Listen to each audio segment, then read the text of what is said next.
Nobody tells you that starting over at 40 feels different in your body.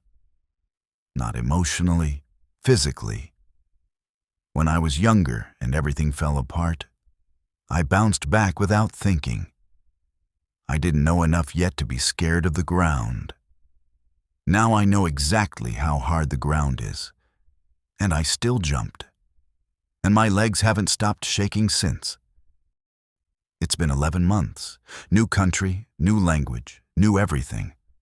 I keep saying new like that word is supposed to make it feel exciting. Sometimes it does. But most of the time, it just feels exhausting in a way that sleep doesn't fix. Like I'm running a race I signed up for, but nobody told me how long it was.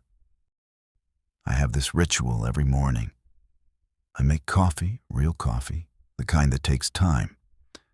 And I sit by the window and watch the street wake up. Same people, same rhythm, same lives continuing without effort. There's a man who opens the bakery downstairs at exactly 6:47. Same jacket, same keys, same motion. And I watch him and I think he knows who he is. He has a place in this street story. I am still standing outside of mine. 11 months in and still outside. Here's what nobody warns you about. It's not the logistics, not the paperwork, not the visa, not the new phone plan. Those things are annoying but solvable. What nobody talks about is the math. The quiet math your mind starts doing at 2 in the morning when everything is still and there's nothing left to distract you. You start adding things up. Years in the wrong direction.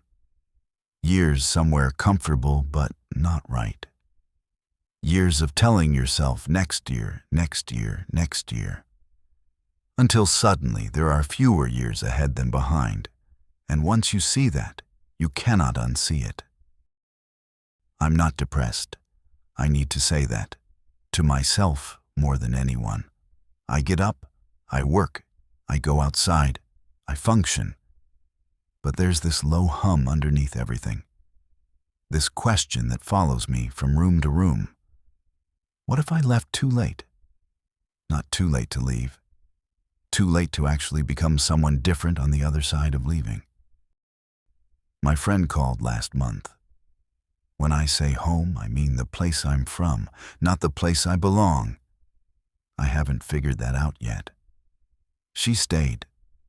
Same city, same neighborhood, practically same apartment.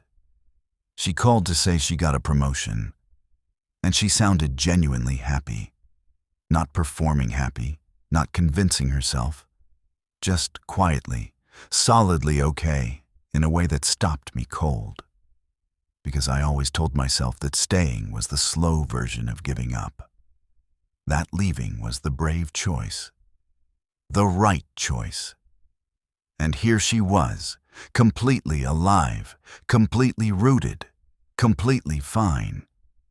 And I'm over here reinventing myself at an age when most people are refinishing their kitchen and signing their kids up for soccer. I didn't say any of that. I said congratulations, and I meant it. But after I hung up, I sat with something uncomfortable for a long time. The possibility that there is no right answer. That staying and leaving are both just choices. And both cost something. And nobody gets a version of their life that doesn't have a price. That thought is harder to carry than I expected. The fear isn't failure. I know failure. You survive it, you adjust, you keep moving. This is something quieter and meaner. This is the thought that I could build something real here. Something honest and hard-won and mine. And it still won't matter. Because maybe the window already closed 10 years ago. And I just didn't notice. My mother had a saying. You can't plant a tree and stand over it waiting for shade. Plant it, walk away, trust it. The shade will come. She planted a tree the year I was born. I spent years sitting under it as a kid, without ever once thinking about who put it there, what it cost her, how long she waited. She never mentioned it. She just planted it and walked away, and trusted something she couldn't see yet. I think about that a lot now, about what it means to plant something when you don't know if you have enough time left to need the shade. When you look at what you've started and you genuinely cannot tell if it's growing or just surviving. There's a difference. I know there's a difference. I'm just not always sure which one I'm doing. So I keep getting up. I keep making the coffee. I keep watching the man open the bakery at 6:47, and I think, one day I'll be a regular part of this street story. Or I won't. And I'll have spent years finding that out. Maybe someone I haven't met yet will sit in whatever shade I manage to grow and never think to ask how long it took, or how much it cost, or whether the person who planted it ever really knew what they were doing. Maybe that's enough. Or maybe it's too late. And maybe I'll spend the rest of my life not knowing which one is true.